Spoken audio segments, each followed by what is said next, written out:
인생에서 정신이 번쩍 드는 순간들 모두 미혹을 깨뜨리는 깨달음이다. 조상들이 늘 말하길 인생은 큰 꿈과 같고 중요한 건 때맞춰 깨어나는 것이라 했다. 인생이라는 수행은 결코 순탄한 길이 아니라 풍파 속에서 다듬어지고 부딪히며 깨닫고 인정사정 속에서 마음을 밝히는 것이다. 번데기에서 나비가 되려면 몸부림쳐야 하고 당근지한 강철은 고온을 견뎌야 하듯 사람도 몇 번의 특별한 순간을 거쳐야 비로소 삶의 본질과 인간성의 진면목을 제대로 보게 된다. 세상의 냉정함을 겪고 희로의 낙을 맛보면 알게 된다. 어떤 도리는 실전에서 부딪혀야 깨닫고 어떤 진실은 아픔을 겪은 후에야 보려 한다. 이 6순간의 깨달음이 바로 인생에서 가장 소중한 각성이다. 첫째, 불운하고 초라할 때 진짜 친구가 누군지 안다.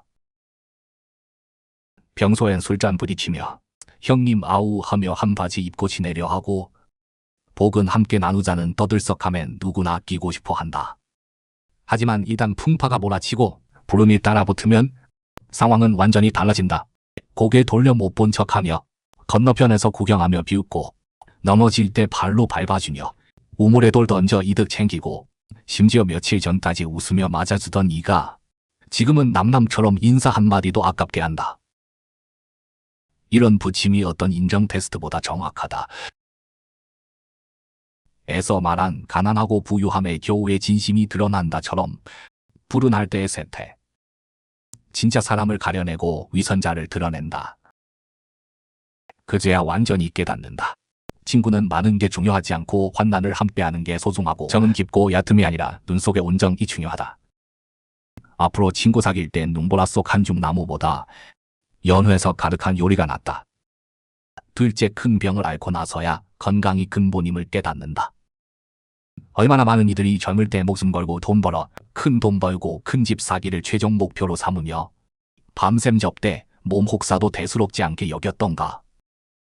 큰 병 한 번 앓아 병원에 누워 관 꽂고 천장만 바라보고 있을 때 예전에 쫓던 명예 탐하던 이익이 지금은 모두 몸 밖의 것임을 깨닫고 전에 다투던 것 겨뤘던 것들이 이제 보니 모두 자초한 번민이었다. 어른들이 늘 몸이 1이고 나머지는 모두 0이라 했는데 이 말을 병상에서 가장 절실히 느낀다. 건강이라는 일이 없으면 아무리 많은 재산, 지위, 명예도 그저 의미 없는 0일 뿐이다. 이 강조한 음양을 따르고 술수와 조화하듯 건강은 당연한 선물이 아니라 정성껏 보살펴야 할 근본이다. 긍병 한 번이 재생과 같아서 그제야 깨닫는다. 규칙적인 식사, 편안한 잠이 금은 보화보다 귀하고 몸과 마음 편하고 무병무제함이 인생 최고의 복이다. 셋째, 실세하여 물러날 때 권세가 모두 허상임을 꿰뚫는다. 재직할 때 얼마나 화려했나. 문전성시 차수마룡. 부하들 앞뒤로 모시며 꽃처럼 웃음 가득하고 길에서 만나면 누구나 인사하고 말 한마디 일처리 모든 게 원활하여 기침 한 번 해도 누군가 물을 건네준다. 하지만 일단 관직 벗고 권세 잃으면 순식간에 나무 쓰러지니 원숭이 흩어지고 예전의 다정함이 냉담으로 바뀌고 과거의 아첨이 소원함으로 변하며 집은 시계 소리까지 들릴 만큼 쓸쓸해지고 예습부와 만나도 고개만 끄덕일 뿐 예전의 극진함은 없다. 이런 뜨거움과 차가움의 반 차이가 가장 정신 차리게 한다.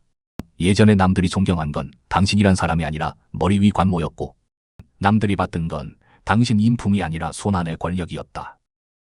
에서 말한 저 사람은 부유하고 나는 어질며 저 사람은 자비 있고 나는 의로우니 군자는 흔들리지 않는다처럼 관직은 한때의 일이고 사람됨은 평생의 수행이다. 재직 시절 거드름 피우며 위세 부리던 걸 돌아보니 오히려 우스꽝스럽고 처량하다. 권세는 빌림 비치고 오직 품행만이 자신의 등불이다. 넷째, 은퇴하여 한가해진 후 명리가 한바탕 공허함을 담담히 본다. 직장 다닐 때 늘 자질구레한 일에 얽매여 직책평가 때 얼굴 붉히며 다투고 승진할 때 온갖 계략 부리며 성과급 적금 때문에 동료와 은근히 경쟁하고 매일 신경 곤두세워 남에게 뒤처질까 두려워하며 마연미 두 글자를 무엇보다 중하게 여겼다. 하지만 은퇴 종소리 울리자 문득 깨닫는다. 전에 다퉜던 그런 것들 가져갈 수도 남길 수도 없고 예전의 급수 높낮이 관직 크고 자금이 은퇴촌에서는 모두 장 할아버지, 리 할아버지 호칭이 되어 누구나 평등하다. 파오웬밍의 동쪽 울타리 아래 국화따묘의 동다랑처럼 은퇴 후에야 세상일이 한바탕 큰 꿈, 인생이 몇 번의 가을 추위임을 깨닫는다. 예전에 뒤척이게 했던 분쟁들이 지금 보니 스쳐가는 구름에 불과하고 온 힘 다해 얻었던 허명이 결국 세월의 소모를 이기지 못한다. 이럴 줄 알았다면 왜 그랬을까? 차라리 젊을 때 가족과 시간 더 보내고 여유와 즐거움 더 기르는 게 명예 다투기보다 훨씬 자유로웠을 텐데. 다섯째, 이별하여 멀어진 후에야 당시 소중히 하지 못한 걸 후회한다. 함께 있을 때 늘 말다툼하기 좋아해. 정 떨어지는 말 불쑥 내뱉으며 상대방 빨개진 눈시울 아랑곳 않고 일이 생기면 늘 의심하며 상대방 헌신을 당연하게 여기고 믿어오라는 한마디도 아껴 말하지 않았다. 돌아서서 떠날 때까지 연락처 이름을 차마 건드리지 못하고서야 문득 깨어난다. 당시의 제멋대로가 가장 가까운 사람을 상처 입혔고 예전의 고집이 가장 진실한 정을 놓쳤다. 그제야 나무는 고요하려 하나 바람이 그치지 않는 한을 빼닫고 돈으로 많은 걸 살 수 있지만 차갑게 식은 마음은 되돌릴 수 없음을 깨닫고 상대방 당시의 포용이 나약함이 아니라 신경씀이었다는 걸 안다. 작게 버리면 작게 얻고 크게 버리면 크게 얻는다는 옛말처럼 감정에선 일방적 완만함이란 없고 서로 양보하고 함께 성장해야 오래간다. 이별 후 후회하지 말고 어떤 사람은 한 번 놓치면 평생의 한이 된다.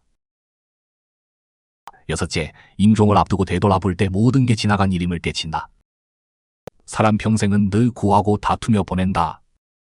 재물 구하고 권세 구하고 원만함 구하며 작은 일에 마음 쓸리고 비판 한마디에 뒤척인다. 하지만 임종 그 순간 병상에 누워 일생을 되돌아보니 문득 통달한다. 예전의 득실 영욕이 모두 스쳐가는 구름이고 과거의 은원 정수가 모두 중요치 않게 되었다. 에서 말한 모든 유의법이 꿈 환포영과 같다처럼 아무리 큰 일도 생명 끝에서는 모두 별거 아니다가 된다. 그래서 사람이 죽을 때 그 말이 선하다고 하는 것이다.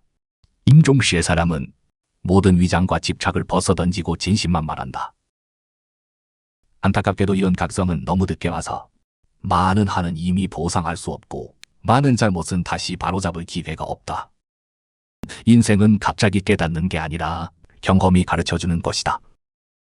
우리는 분할 때 인심을 꿰뚫어보고 큰 병 후 건강을 중시하며 실세 후 집착을 내려놓고 이별 후 소중함을 배운다. 이런 아픔과 깨달음은 우리를 삶에 실망시키려는 게 아니라 우리가 더 깨어있게 살도록 하기 위함이다.